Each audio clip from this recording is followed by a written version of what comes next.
Hello बच्चों, welcome back. चलिए बेटे, आज हम लोग इस यहाँ पर न्यू चैप्टर स्टार्ट करते हैं और उस चैप्टर का नाम है बायोलॉजिकल क्लासिफिकेशन। देखो बेटे, ये जो चैप्टर है 11th का, ये थोड़ा बड़ा चैप्टर है और बहुत इंपॉर्टेंट चैप्टर है। इसमें काफ़ी आपको जो है सो क्वेश्चंस भी आते हैं और बच्चे को यहाँ पर जो बहुत सारे एग्जाम्पल्स हैं जो ऑर्गेनिजम्स के, उसको याद करने में दिक्कत होती है। तो हम लोग इस चैप्टर को समझते हैं अच्छे से।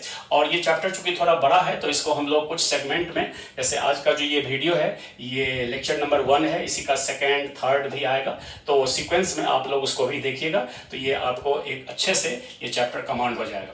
चलिए, तो हम लोग स्टार्ट करते हैं बेटे। जो हेडिंग है बायोलॉजिकल क्लासिफिकेशन। बायोलॉजिकल क्लासिफिकेशन का मतलब है लिविंग ऑर्गेनिजम्स का क्लासिफिकेशन। और ये जो लिविंग ऑर्गेनिजम्स का क्लासिफिकेशन है ये आज से नहीं, हम काफी अर्ली टाइम से करते आ रहे हैं। लिविंग ऑर्गेनिजम्स को पहले जो हम लोग क्लासिफाई करते थे या ग्रुपिंग करते थे वो उसके यूटिलिटी बेसिस पर। यूटिलिटी बेसिस का मतलब, यदि प्लांट है तो प्लांट से हमको क्या मिलता है, एनिमल है तो उससे हमें क्या मिलता है। जैसे प्लांट है तो food producing plants, timber एल्डिंग plants, उसके बाद जो है मेडिसिनल प्लांट्स, ऐसे करके। एनिमल है तो milk producing animals, meet producing animals, इस तरह से यूटिलिटी के बेसिस पर हम क्लासिफिकेशन करते थे। लेकिन वो काफी पुराना था, नॉन साइंटिफिक था। सबसे पहला जो लिविंग ऑर्गेनिजम्स का साइंटिफिक क्लासिफिकेशन दिया गया था वो था ये एरिस्टोटल के द्वारा, अरस्तु। एरिस्टोटल, जिनको कि हम लोग फादर ऑफ बायोलॉजी भी कहते हैं और इनको हम फादर ऑफ एंशिएंट टैक्सोनॉमी भी कहते हैं, एरिस्टोटल। और एरिस्टोटल ने सबसे पहले लिविंग ऑर्गेनिजम्स को, खास करके प्लांट और एनिमल को, उन्होंने अलग अलग ग्रुप्स में डिवाइड किया। देखो, सबसे पहले प्लांट को उन्होंने 3 ग्रुप में डिवाइड किया। कौन कौन? Herb, shrubs and trees. ठीक है। और ये जो प्लांट को 3 ग्रुप में डिवाइड किया, ये किस बेसिस पर? उसके मॉर्फोलॉजिकल स्ट्रक्चर। मॉर्फोलॉजिकल स्ट्रक्चर किसका? खास करके स्टेम के नेचर के बेसिस पर ही उन्होंने प्लांट को 3 ग्रुप में डिवाइड कर दिया। ठीक है। उसी तरह से एनिमल को उन्होंने भी 2 ग्रुप में डिवाइड किया, without RBC and with RBC, जिनको कि हम लोग विदाउट आरबीसी वाले को आजकल हम लोग रफली इनवर्टिब्रेट मानते हैं और जो आरबीसी वाले हैं उनको वर्टिब्रेट्स। तो चलिए, ये तो है कुछ पहले के क्लासिफिकेशन, और लेकिन साइंटिफिक पहला था ये। अब हम लोगों को जो यहाँ पढ़ना है वो है kingdom based classification, kingdom system of classification. अब ये जो किंगडम सिस्टम ऑफ क्लासिफिकेशन है, ये सबसे पहला जो किंगडम सिस्टम क्लासिफिकेशन दिया था वो कैरोलस लीनियस ने। कैरोलस लीनियस, जिनको कि हम लोग फादर ऑफ टैक्सोनॉमी के नाम से जानते हैं। देखो, एरिस्टोटल को हम लोग फादर ऑफ एंशिएंट टैक्सोनॉमी, और जो नॉर्मल फादर ऑफ टैक्सोनॉमी है वो कैरोलस लीनियस है। अब ये जो कैरोलस लीनियस ने, देखो यहाँ पर हमने मेंशन किया 1758 में ये क्लासिफिकेशन आया था। हालांकि एनसीईआरटी में ये चीज नहीं है, ये ईयर, लेकिन इसको आप ध्यान में रखिएगा कि 2 किंगडम क्लासिफिकेशन जो है, इसमें लीनियस ने क्या किया, लिविंग ऑर्गेनिजम्स को 2 किंगडम में बांट दिया। अब ये जो 2 किंगडम बनाए, एक किंगडम का नाम रखा प्लांटी, दूसरे का नाम रखा एनिमेलिया। प्लांटी जो है वो प्लांट किंगडम है, एनिमेलिया जो है वो एनिमल किंगडम है। तो ये जो लिविंग ऑर्गेनिजम्स है, इसको उन्होंने 2 किंगडम में डिवाइड कर दिया, प्लांटी एंड एनिमेलिया। अब सवाल है कि ये जो 2 किंगडम बनाए उन्होंने, ये इसका क्राइटेरिया क्या रखा, किस क्राइटेरिया के पर उन्होंने ये क्लासिफिकेशन किया था। तो देखो, वैसे क्राइटेरिया या बेसिस जो है उसमें तो कई थे, जैसे सेल वॉल था, जैसे लोकोमोशन था, जैसे कि उसमें न्यूट्रिशन है, तो सेल वॉल। लेकिन क्राइटेरिया तो बहुत हैं, लेकिन सबसे मेन क्राइटेरिया जो है वो सेल वॉल है। एनसीईआरटी भी सेल वॉल को ही मान करके बताया है कि सेल वॉल जिस में था, जिस ऑर्गेनिज्म में उनको सेल वॉल दिखा, उन सबको प्लांटी किंगडम में रख दिए, और जिसमें सेल वॉल नहीं दिखा उसको एनिमेलिया में रख दिए। ठीक है। तो देखिए, अब ये जो प्लांटी जो है, इसमें सेल वॉल, इसके सारे ग्रुप्स में सेल वॉल होता है। बताए थे लोकोमोशन को भी बेस माना था। लोकोमोशन जिसमें नहीं है वो प्लांटी, जिसमें है उसको एनिमेलिया में। और जैसे न्यूट्रिशन ऑटोट्रॉफिक था तो प्लांटी, हेट्रोट्रॉफिक है तो एनिमेलिया। तो ये था, लेकिन आपको सेल वॉल को ही मेन जो क्राइटेरिया यहाँ कंसीडर करना है, और क्वेश्चन भी आ सकते हैं कि main criteria of 2 kingdom classification, that is cell wall. अब देखो, ये जो प्लांटी किंगडम बना था, इसमें उन्होंने किस किस ग्रुप को रखा? बैक्टीरिया को रखा, फंजाई को रखा, एल्गी को रखा, ब्रायोफाइट्स, टेरिडोफाइट्स, जिम्नोस्पर्म, एंजियोस्पर्म्स। सारे प्लांट्स जो जितने भी हैं, एल्गी जो है इसमें ब्लू ग्रीन एल्गी सब भी थे। ये सब उस टाइम में एल्गी में सब एक साथ थे, blue green algae, normal algae, green algae, brown algae, सब। तो ये देखो ये सारे प्लांट्स हो गए। और एनिमेलिया यानी एनिमल किंगडम में सारे एनिमल्स को रख दिया, इनवर्टिब्रेट्स, वर्टिब्रेट्स, सब। ठीक है, चलिए ये दो किंगडम क्लासिफिकेशन तो बना, लेकिन धीरे धीरे समय के साथ इसमें लोगों को कुछ डिमेरिट दिखने लगा। अब ये डिमेरिट जो है वो क्या सब था टू किंगडम क्लासिफिकेशन का? एनसीईआरटी इसको डिस्क्राइब किया है कि क्या क्या डिमेरिट थे। तो देखिए, अब पहला डिमेरिट हम यहां पर इसको मेंशन नहीं किए हैं, हम बोल रहे हैं, आप लोग ध्यान से सुनो। तो ये जो पहला डिमेरिट था, देखो ये सारे इतने जो हैं, बैक्टीरिया से लेकर के फंजाई, ब्रायो, इसमें प्रोकैरियोट और यूकैरियोट सब एक साथ हैं। देख लो, बैक्टीरिया क्या है? प्रोकैरियोट, बाकी जो है सब यूकैरियोट। तो आपने प्रोकैरियोट, यूकैरियोट को सबको एक साथ रखा, दैट वाज नॉट जस्टिफाइड। आपने यूनिसेलुलर और मल्टीसेलुलर सबको एक साथ रखा, नॉट जस्टिफाइड। आपने ऑटोट्रॉफ्स और हेट्रोट्रॉफ्स, देखो ये सब ऑटोट्रॉफ्स हैं, फंजाई हेट्रो है, बैक्टीरिया भी मोस्टली हेट्रो है, हेट्रोट्रॉफ है। तो आपने ऑटो और हेट्रोट्रॉफ को एक साथ कैसे रख सकते हैं? यानी ये सब लोगों को डिमेरिट दिखा।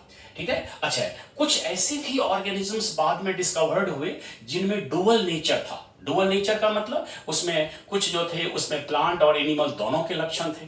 जैसे युगलिना को देखो, युगलिना में दोनों के फीचर हैं, प्लांट और एनिमल के। क्लेमाइडोमोनस को देखो, क्लेमाइडोमोनस में लोकोमोशन है, यानी वो एनिमल का फीचर है। सेल वॉल है तो प्लांट का फीचर है। तो ऐसे जो ऑर्गेनिजम्स डिस्कवर्ड हुए, अब इनका पोजीशन डिस्प्यूटेड हो गया। अब इनको कहां रखा जाए? प्लांटी में रखते हैं तो एनिमेलिया ना खुश, एनिमेलिया में रखते हैं तो प्लांटी ना खुश। तो उनका पोजीशन डिस्प्यूटेड हो गया कि कहां रखा जाए। तो ये सब ऐसे थे जिसके कारण कहा गया कि नहीं, टू किंगडम क्लासिफिकेशन जो है इज नाउ इनसफिशिएंट। ठीक है, मतलब वो अब उसमें मॉडिफिकेशन की जरूरत है। ठीक है, अब उसमें जो है सो मॉडिफिकेशन की जरूरत है। देखो, रिजेक्ट नहीं किया गया टू किंगडम क्लासिफिकेशन में, अब नाउ इनएडिक्वेट। एनसीईआरटी लिखता है कि two kingdom classification is inadequate, अपर्याप्त है, इसमें और भी इसमें संशोधन की जरूरत है। चलिए, तो ये तो हो गया टू किंगडम के डिमेरिट की बात बता दिए। अच्छा, अब जब इसमें मॉडिफिकेशन की बात हुई तो साइंटिस्ट उस डायरेक्शन में वर्क करने लगे। अब हुआ क्या कि कुछ साइंटिस्ट थे जिन्होंने बाद में क्या किया, इसी प्लांटी और एनिमेलिया किंगडम से कुछ ग्रुप्स को निकाल करके एक अलग किंगडम बना दिया और उस किंगडम का नाम रख दिया प्रोटिस्टा। ठीक है, ये हिकेल थे जिन्होंने एक नया किंगडम बना दिया, तो उसको थ्री किंगडम क्लासिफिकेशन कहा गया। बाद में उसी प्रोटिस्टा किंगडम से प्रोकैरियोट वाले ग्रुप को अलग करके मोनेरा किंगडम बना दिया।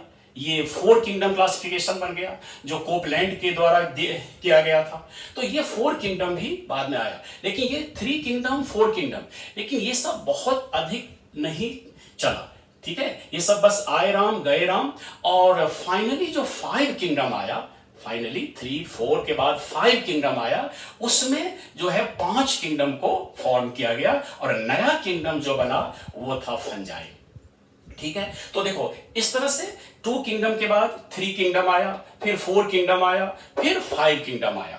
ठीक है, तो अब यहां पर एनसीईआरटी लिखता है कि प्लांटी और एनिमेलिया किंगडम तो इंटैक्ट रहा, चाहे वो 2 हो, 3 हो, 4 हो, 5 हो, सब में।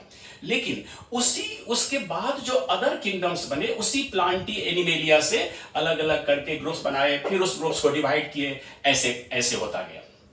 ठीक है, और इस तरह से उसी में कुछ मॉडिफिकेशन कर करके नया किंगडम बनता गया।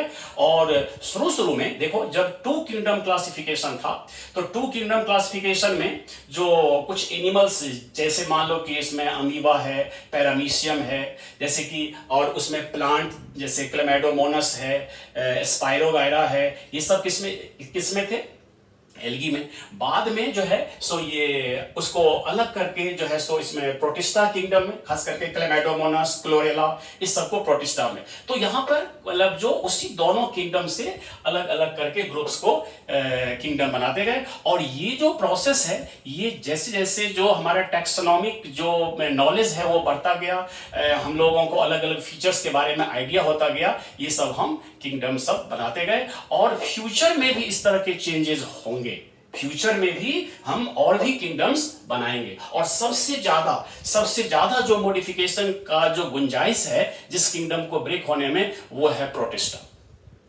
5 से तो आगे 6 तो बन ही चुका है, 6 तक तो हम बात करेंगे ही, लेकिन 6 के बाद भी और किंगडम बनने की गुंजाइश है फ्यूचर में।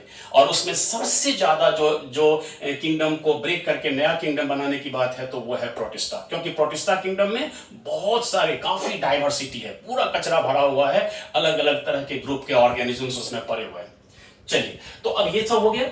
अब यहां पर जो 5 किंगडम जो आया, तो 5 किंगडम की बात करते हैं। देखो 5 किंगडम जो है ये सबसे एक रिकॉग्नाइज्ड क्लासिफिकेशन है, 5 किंगडम क्लासिफिकेशन। और ये दिए थे आर.एच. व्हिटेकर ने, ये अमेरिकन टैक्सोनॉमिस्ट इकोलॉजिस्ट थे आर.एच. व्हिटेकर। ये 1969 में आया।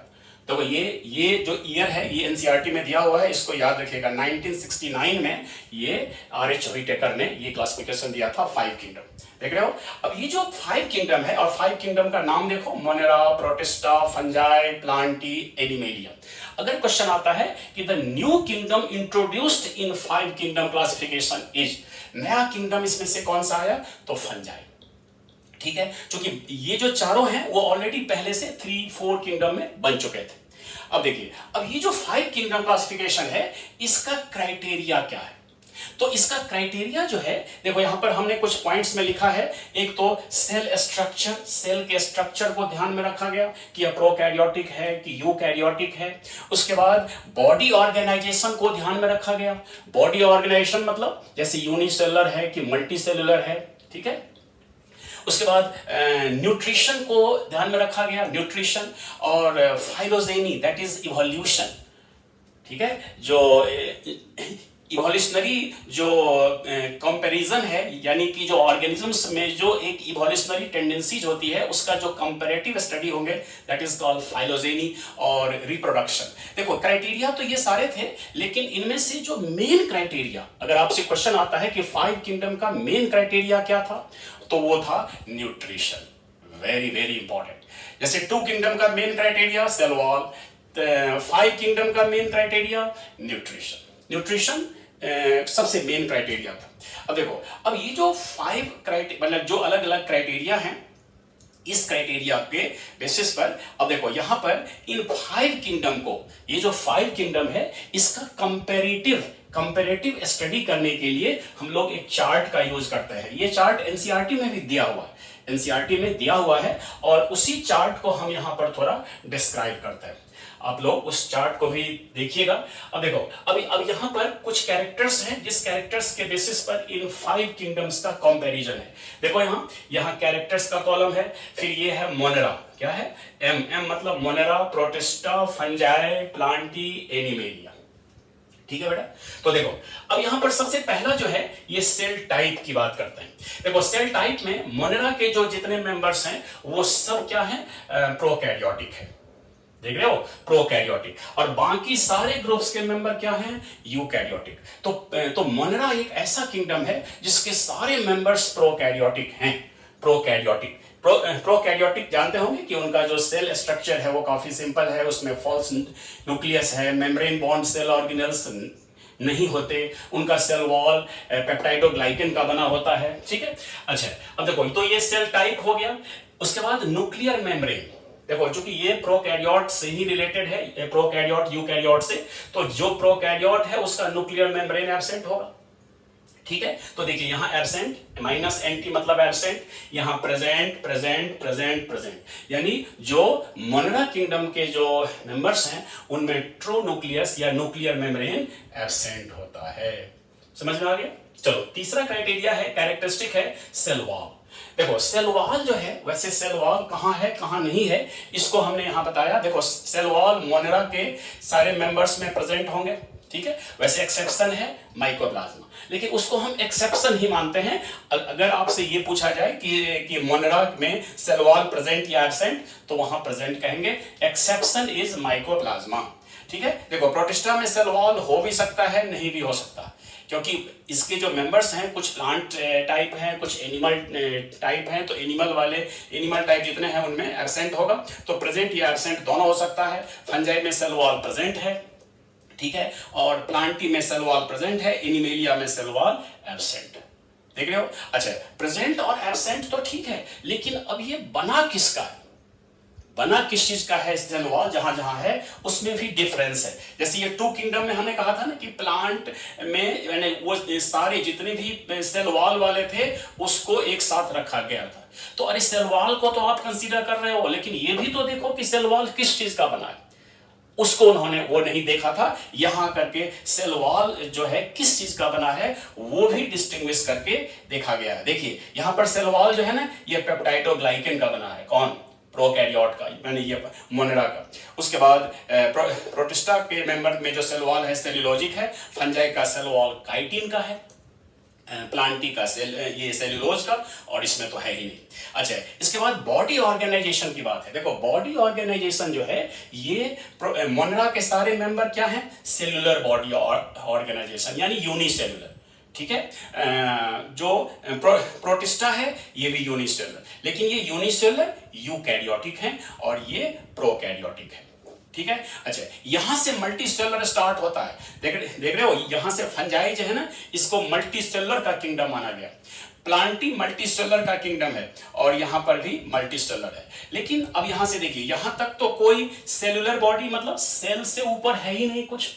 सेल से ऊपर क्या होता है, टिश्यू, फिर ऑर्गेन सिस्टम।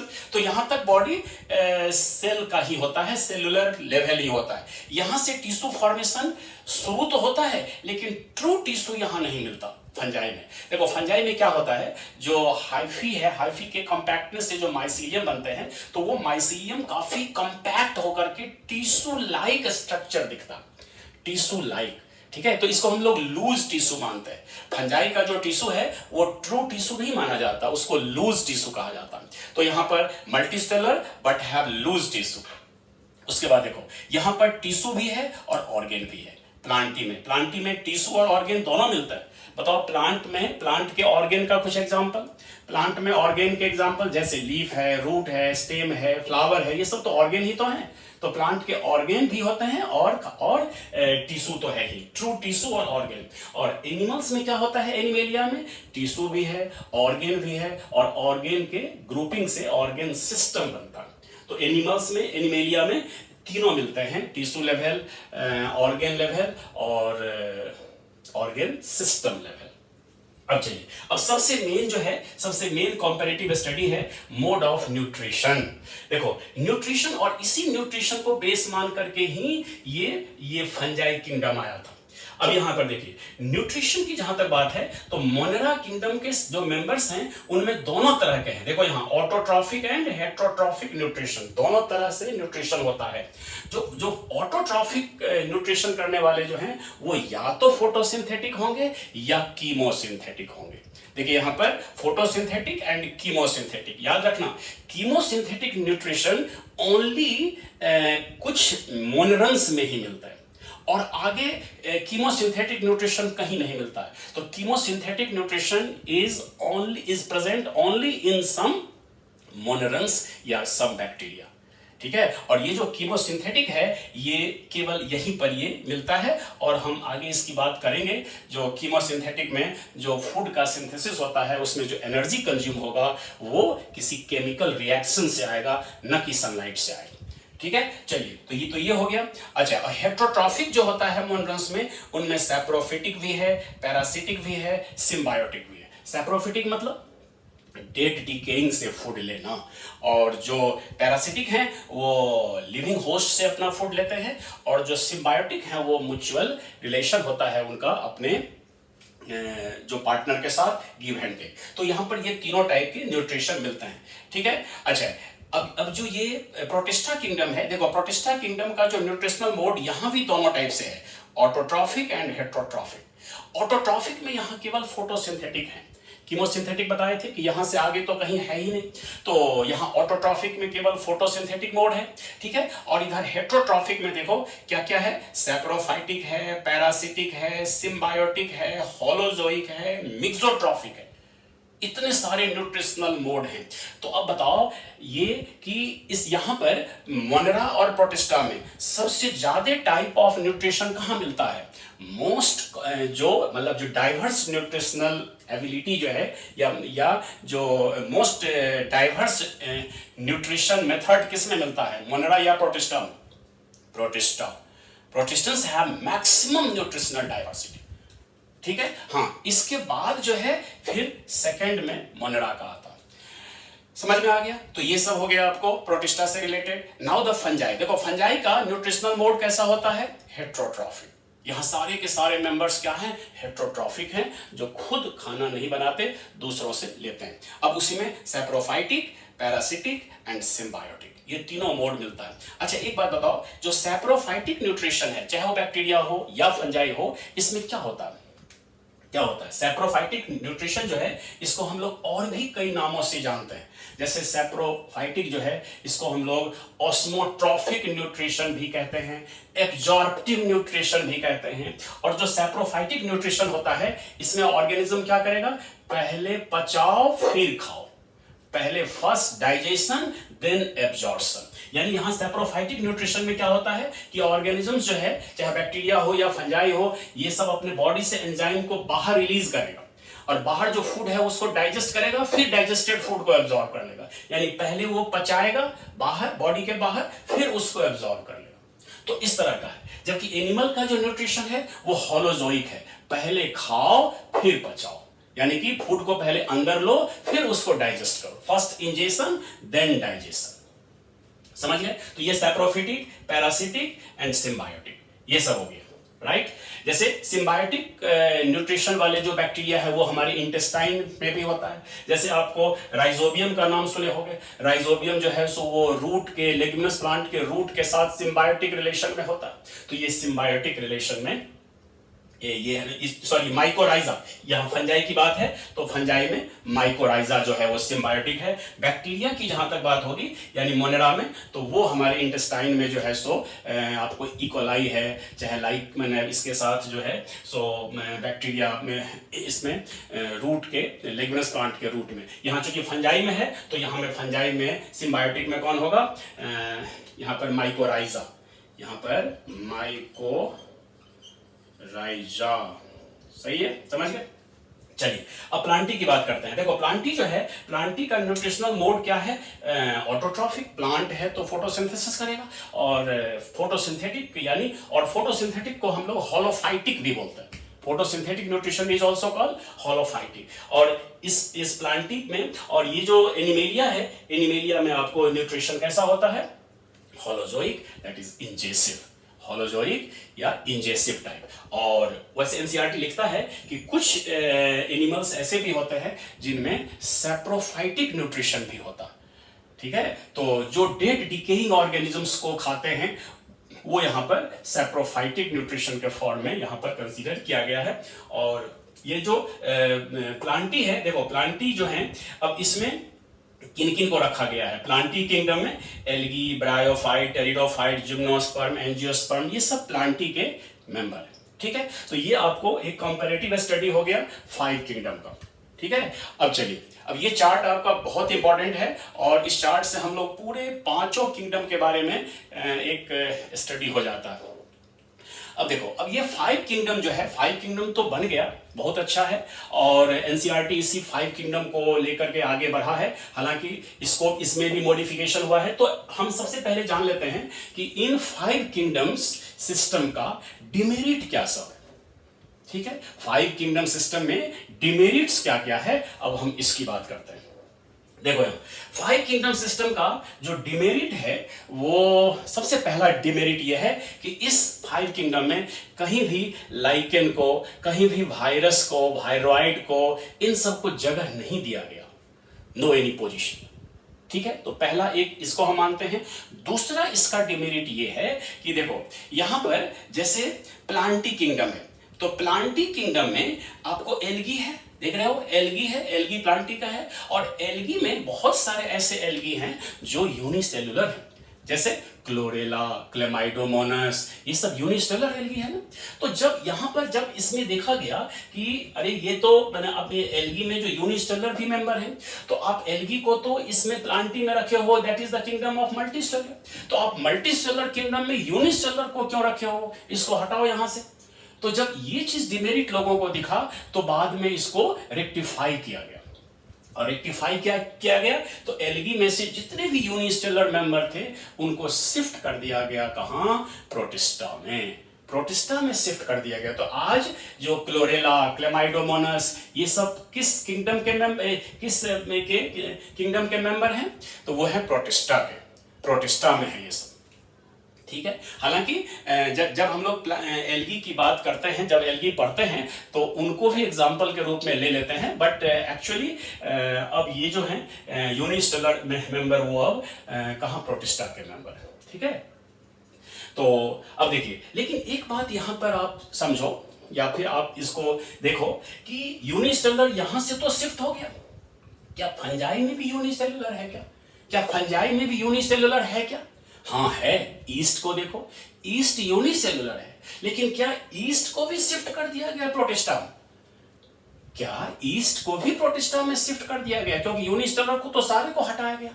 तो ईस्ट की जहां तक बात है, ईस्ट को फंजाई से हटाने की हिम्मत किसी में नहीं हुई, क्योंकि ईस्ट जो है वो एस्कोमाइसिटीज का मेंबर है, और एस्कोमाइसिटीज के मेंबर ईस्ट का जो सेक्सुअल रिप्रोडक्शन प्रोसेस है, that is very similar to, very close to the other ascomycetes members, जैसे formation of ascus and ascospores.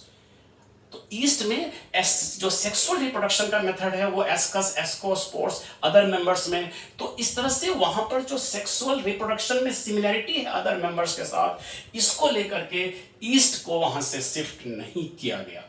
अगर ईस्ट को वहां से हटाया जाता तो फिर बहुत सारे कॉम्प्लेक्सिटीज, बहुत सारे डाइवर्सिटीज में जो है सो उसमें आ जाते, बहुत सारे मेंबर्स को शिफ्ट करना पड़ता। तो एल्गी को तो हटा दिया गया, लेकिन ईस्ट को फिर वही फंजाई में ही रखा गया। चलिए, तो ये तो हो गया इसका ये, और एक और डिमेरिट है फाइव किंगडम का। फाइव किंगडम का एक और डिमेरिट क्या है, देखो, अब जब यहां मोनरा किंगडम के सारे मेंबर्स का स्टडी किया गया तो देखा गया कि कुछ ऐसे मोनरन्स हैं, कुछ ऐसे भी मोनरन्स हैं जो दूसरों से बिल्कुल डिफरेंट हैं, बिल्कुल अलग हैं, और जो मोनरन्स दूसरों से बिल्कुल अलग हैं उनको लेकर के ये कहा गया कि नहीं, एक साथ इतना जो है सो डाइवर्स मोनरन्स को रखना जस्टिफाइड नहीं है, और इसी को बेस मान करके बाद में फाइव किंगडम सिक्स किंगडम में कन्वर्ट हुआ, यानी उसमें मोनरा किंगडम जो है उसी को दो किंगडम में स्प्लिट करना पड़ा, आर्कीबैक्टीरिया एंड यूबैक्टीरिया। और ये जो डिमेरिट था, ये जो मोनेरा के अंडर जो डिमेरिट देखा गया, उसी को तो रेक्टिफाई करने के लिए सिक्स किंगडम बना, ठीक है बेटा। तो ये सब आपको डिमेरिट्स थे किसके, फाइव किंगडम के। चलिए, और फाइव किंगडम का जो फाइलोजेनेटिक जो ट्री है कैसे कैसे है वो भी, और जो इसके आगे के जो सिक्स किंगडम क्या है उसका जो अपना कार्ल ऊज ने सिक्स किंगडम जो है सो कौन कौन सा इसे बनाए, और इनके बारे में हम और भी देख लेते हैं, इसको थोड़ा इरेज कर लेते हैं। देखिए बेटे, ये जो फाइव किंगडम जो हम लोग देखे, इसके जो कुछ डिमेरिट्स हैं जो हमने बताए थे, उसी को हमने यहाँ पर पॉइंट आउट ये मेंशन कर दिया कि इनमें लाइकेन, वायरस और वायरोइड्स को कोई पोजीशन नहीं दिया गया। यूनिसेलुलर एल्गी जो थे इसको मल्टीसेलुलर एल्गी के साथ प्लांटी किंगडम में जो रखा था, ये एक डिमेरिट था जिसको बाद में रेक्टिफाई कर दिया गया। और किंगडम मोनेरा जो है इसमें काफ़ी कॉम्प्लेक्सिटी थी, इसमें डाइवर्सिटी बहुत अधिक था, बहुत सारे ऐसे मोनरन्स थे जिनका सेल वॉल और सेल मेम्ब्रेन के स्ट्रक्चर में दूसरों से काफ़ी डिफरेंस था। तो ये सब जो थे, ये इन सब को बेस मान करके बाद में सिक्स किंगडम बना, और इस तरह से फाइव किंगडम को रेक्टिफाई किया गया। देखो, ये जो फाइव किंगडम है, जैसे इसमें हमने बताया था कि न्यूट्रिशन के साथ साथ फाइलोजेनी को भी कंसीडर किया गया, तो फाइलोजेनी जो है फाइव किंगडम का यानी इवोल्यूशन, उसमें इस तरह से है। सबसे जो प्रिमिटिव जो किंगडम है वो मोनेरा है, मोनेरा से इवॉल्व हुआ है प्रोटिस्टा, और प्रोटिस्टा से तीनों किंगडम, देखो fungi, Plantae, animalia, independently evolve हुए, वेरी इंपॉर्टेंट। ऐसा नहीं है कि प्रोटिस्टा जो है, माने ये प्रोटिस्टा जो है इनमें सभी तरह के मेंबर हैं, फंजाई से मिलते हुए भी मेंबर हैं, प्लांटी से मिलते हुए भी मेंबर हैं, एनिमेलिया से भी, एनिमल लाइक स्ट्रक्चर भी हैं, प्रिमिटिव एनिमल्स।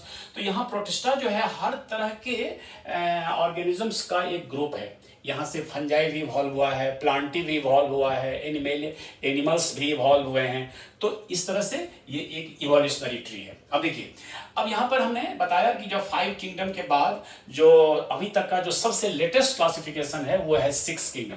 और 6 किंगडम जो क्लासिफिकेशन है ये किसने दिया था? बाय कार्ल ऊज ने।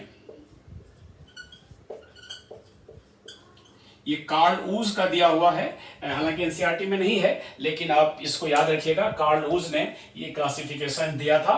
और इसमें उन्होंने क्या किया था, जो किंगडम मोनेरा था 5 किंगडम का, इसको उन्होंने 2 किंगडम में स्प्लिट कर दिया। 2 किंगडम में कौन कौन? Archaebacteria and eubacteria. ठीक है। जो और ये जो 2 किंगडम बनाए थे, इसमें उन्होंने क्या देखा कि जो कुछ ऐसे मोनेरन्स हैं जिनके सेल वॉल के कंपोजिशन में या एंड उसके सेल मेम्ब्रेन के कंपोजिशन में काफी डिफरेंस था।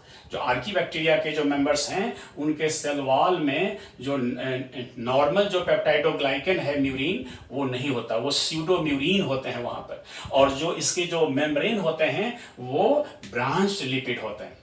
ठीक है। तो इस तरह से इनके सेल वॉल और सेल मेम्ब्रेन में डिफरेंस होने के कारण जो इनको 2 जो किंगडम में इंडिपेंडेंट डिवाइड किया गया। और उन्होंने भी, कार्ल ऊज ने ही पूरे जो है ना ये जो 3 डोमेन सिस्टम है, इसका एनसीईआरटी में है कि ये डोमेन को सुपर किंगडम भी कहते हैं। और ये जो 3 डोमेन्स हैं, इन डोमेन का नाम क्या रखा गया? Archaea, bacteria and यूकैरिया। देखो, आर्किया डोमेन के अंडर एक किंगडम है आता है, कौन? आर्कीबैक्टीरिया। अच्छा, बैक्टीरिया किंगडम के अंडर सारे यू बैक्टीरिया आते हैं। देखो, यू बैक्टीरिया मतलब जितने भी बैक्टीरिया हैं, साइनोबैक्टीरिया हैं, ये सब माइकोप्लाज्मा, सब यू बैक्टीरिया में आते हैं और उनका डोमेन क्या है? बैक्टीरिया। और तीसरा है यूकैरिया। ये जो यूकैरिया है ये सारे यूकैरियोटिक जो है ये मेंबर्स का ये है। और इसमें सारे प्रोटिस्टा, फंजाई, प्लांटी, एनिमेलिया, ये 4 किंगडम जो हैं सो इस डोमेन्स के अंडर है। डोमेन यानी सुपर किंगडम। ठीक है। तो यही जो 3 डोमेन्स है, आर्किया, बैक्टीरिया एंड यूकैरिया, इसी में ये 6 किंगडम सो अरेंज्ड है। ठीक है। तो ये देखो, 6 किंगडम की बात भी हो गई और एनसीईआरटी ने 5 किंगडम को ही डिटेल माना। ऐसे 5 किंगडम ही वैलिड है और उसको हम लोग एक्सेप्ट करते हैं, ये लेकिन लेटेस्ट है। तो हम लोग 5 किंगडम्स के जो 5 किंगडम हैं उसी को 1 बाय 1 पढ़ेंगे। तो नेक्स्ट जो हमारा वीडियो होगा उसमें हम सारे मोनेरन्स के बारे में बताएंगे कि मोनेरन्स के कौन कौन से ग्रुप्स हैं। आज इस वीडियो में हम इतना ही रखते हैं। ठीक है बेटे। तो आई होप कि ये जो भी हमने आज बताया वो आपको समझ में आया होगा, इंफॉर्मेटिव होगा। और यदि आपको ये अच्छा लगे तो इसको लाइक करना, कमेंट जरूर करना कि हाँ सर कैसा लगा, या फिर इसमें और क्या इसमें मॉडिफिकेशन की ज़रूरत है। और अगर कोई न्यू है चैनल पर तो सब्सक्राइब कर लीजिएगा बेटा। तो ये सब नेक्स्ट वीडियो में हम फिर मिलेंगे अगले मोनेरा किंगडम के साथ। ओके, तो थैंक यू बेटा, थैंक यू बेटे।